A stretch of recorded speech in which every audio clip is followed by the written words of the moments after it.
আমার মতো অনেক পাবলিক আছে করলা দেখলে যাদের গায়ে জ্বর চলে আসে। আমি ভাই এমন একটা মানুষ যে করলা আমারে কোনো মতেই খাওয়াতে পারবে না, যত মিথ্যা কথা বলুক, যত লাঠি নিয়ে তাড়া করুক, করলা আমি কিছুতেই কিন্তু খেতে চাইতাম না।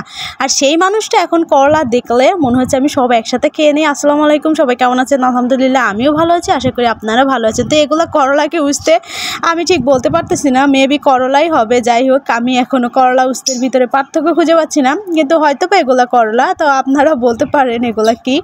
তো এগুলা কিন্তু আমি কুচি করে কেটে নিচ্ছি। আর এগুলো হচ্ছে সিমের বিচি, যে শুকনা সিমের বিচি, ভালো করে ভেজে উপরে খোসাটা কিন্তু আমরা ঢেকিতে বানার পরে কিন্তু উপরে খোসাটা চলে গেছিলো। আমরা এগুলাকে অনেকগুলো একসাথে কিনে তারপরে ভেজে, তো এগুলাকে আমরা ডাল হিসেবে খাওয়া হয় আমাদের। আর এই সিমের বিচি অনেক তরকারির সাথে কিন্তু খাওয়া যায়। তো আপনারা কারা কারা এই সিমের বিচি দিয়ে এভাবে করলা রান্না করে খান সেটা কিন্তু আমাকে অবশ্যই জানাবেন। তো আমার কিন্তু বেশিক্ষণ সময় লাগবে না, সর্বোচ্চ 10 মিনিট লাগবে এই সিমের বিচিগুলো সিদ্ধ হতে, এরও কম সময় লাগে আর কি। তো আমার মানে আমি মেবি আন্দাজ করে বলতেছি যে 10 মিনিট, কিন্তু এরও কম সময়তে কিন্তু সিমের বিচিগুলো একদম পারফেক্টভাবে সিদ্ধ হয়ে যাবে। তো এখানে আমি লবণ হলুদ দিয়েছি।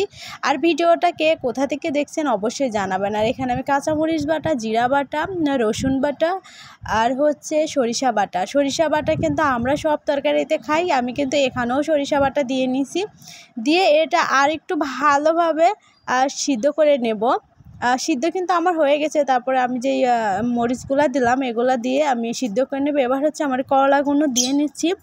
করলার এই রেসিপিটা মূলত আমার মায়ের, আমার মা খুব সুন্দর করে এটা রান্না করে, তাই আমি আপনাদের সাথে আজকে শেয়ার করছি যে এত মজাদার একটা খাবার আপনাদের সাথে শেয়ার না করলে হয়। একদম সাধারণ একটা জিনিস কিন্তু একটু ভালো করে রান্না করলে এটা কিন্তু অসাধারণ লাগে।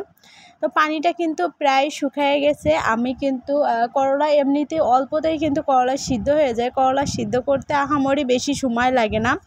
তো আমি কিন্তু ভালোভাবে নেড়ে চেড়ে নেব আর হালকা করে একটু করলাগুলো ভেঙে নেব। আমি ছোটোবেলা থেকেই কিন্তু করলা বেশি একটা পছন্দ করি না, কিন্তু এভাবে করলা রান্না করলে আমার কিন্তু খুবই ভালো লাগে। আর আমার বাসায় সবাই খায়। আর আমাদের এই যশোরের অঞ্চলে সবাই কিন্তু এই করলাটা এভাবে রান্না করে খায়। এভাবে রান্না করে খেলে কিন্তু খুবই ভালো লাগে। করলা খেলে নাকি মুখে রুচি আসে, জ্বর ভালো হয়ে যায়। আর তিতা জিনিসটা কিন্তু এমনিতেই শরীরের জন্য খুবই উপকার। ছোটোবেলায় তো বুঝতাম না, তাই খেতাম না, এখন বুঝি, এখন খাই। তো আমি সরিষার তেল দিয়ে এখানে পেঁয়াজ রসুন কুচি দিয়ে নিয়েছি। লাল লাল করে যখন ভাজা হয়ে যাবে তখন কিন্তু আমার সেই করলার সুন্দর একটা সাধারণ রেসিপিকে অসাধারণ করার জন্যই এখন আমি একটু ধনিয়া পাতা দিয়ে নিলাম। ধনিয়া পাতা দিলে সুন্দর একটা ফ্লেভার আসে।